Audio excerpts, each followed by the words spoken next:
Hey guys, you've seen me making finger joints using the Craig router table and Rockler Finger Joint Jig. It works perfectly, but it's very expensive to order if you're outside US, so I wanted to try building a simple finger joint jig that you can use with any router and build no matter where you are. The first part of the video shows the same steps as the video I've made a couple of weeks ago for the round hole jig, so you can check that video to see more details on how to drill the holes for your router base.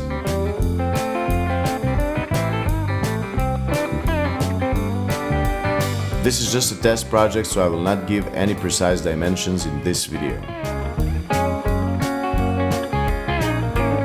The nice thing about this jig is that you can really use scrap wood for most of the parts. Here I'm using a particle board top of an old IKEA desk. It's only 10mm thick, which is not practically enough. I would recommend 18mm or 3/4 of an inch.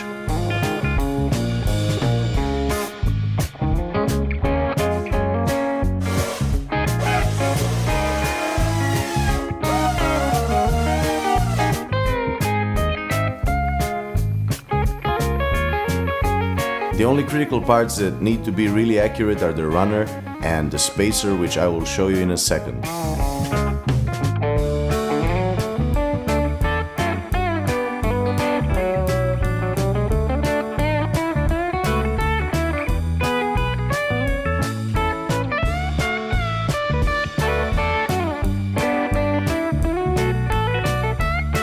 I routed the channel using a straight edge board clamped to the table as a guide.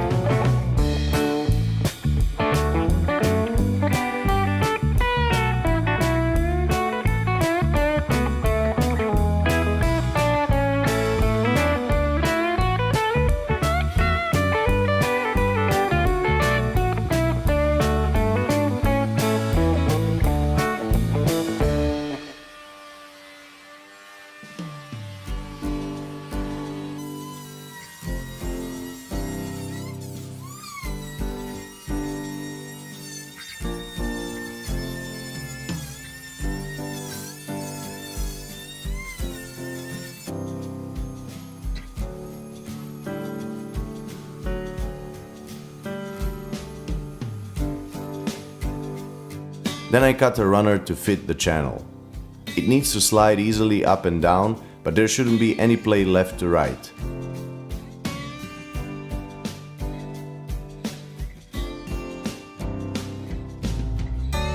To glue the runner to the jig board, I used old nuts as spacers in the channel. This way I'm sure that the runner will be glued to the board and not to the table.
Once the glue dries, I added a few screws from the bottom to secure the runner even more.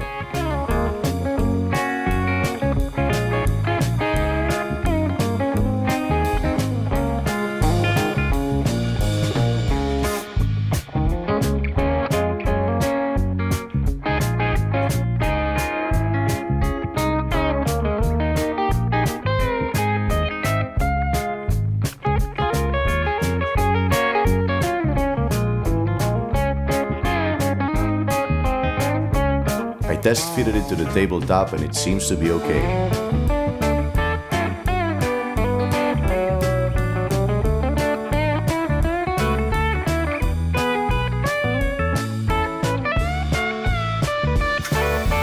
Now it's time to cut the fence boards.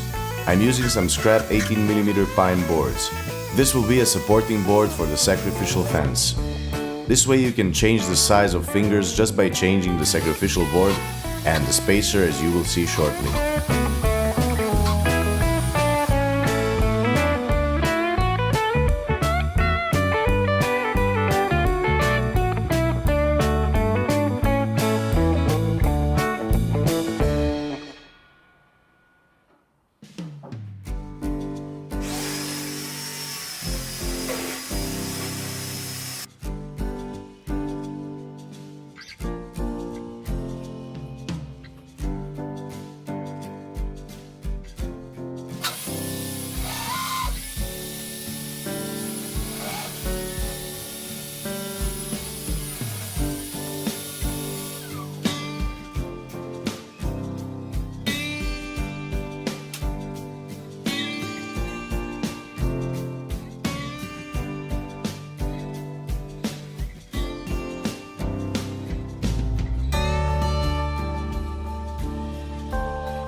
Once everything is secure, I cut the opening in the jig so that the router bit can move freely.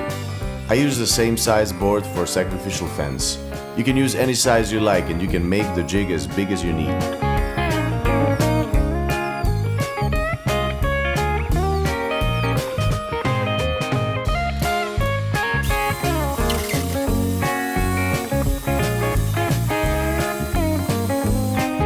I cut the opening in the sacrificial board and cut the spacer, which needs to be exactly the thickness of the router bit.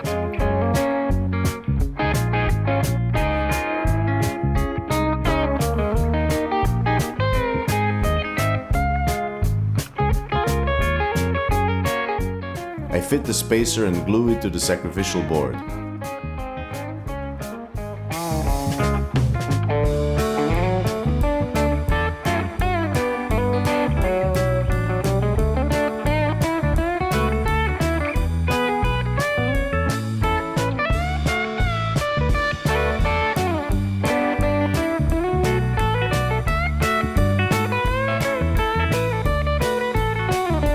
I'm setting the height to be just a bit higher than the thickness of the boards I'll be making the fingers in. This way I'm sure that they will be just a hair higher and then I can sand them down later. Then I use another piece of that spacer to set the distance from the router bit. In order for the jig to work, the distance between the spacer on the sacrificial fence and the router bit needs to be the same thickness as the router bit. To get the perfect fit, you would need to make several test cuts and adjust the distance to get the desired fit.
I started making the test cuts and you can see that the jig was too tight.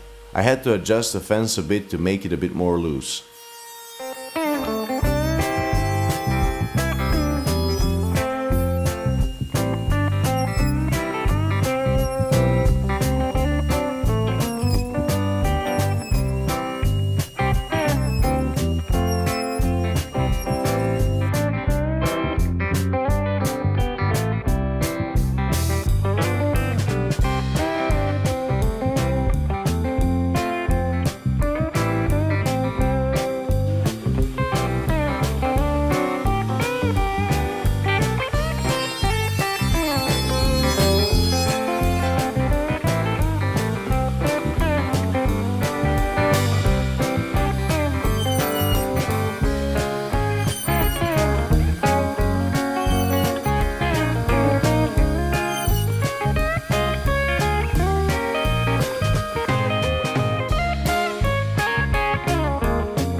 Here you can see that the fingers are too tight, so they need to be forced together, which is not good because it leaves no space for the glue.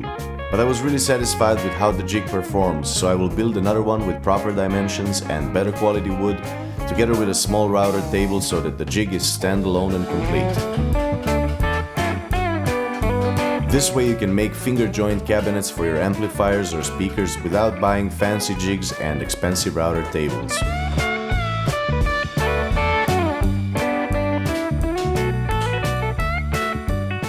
I will make the SketchUp plans, which will be available on my Patreon page.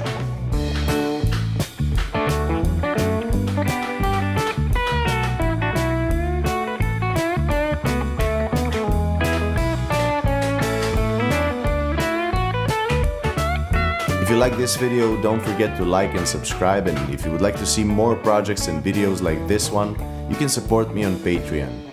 You can check my Patreon page in the link in the description. Thanks for watching.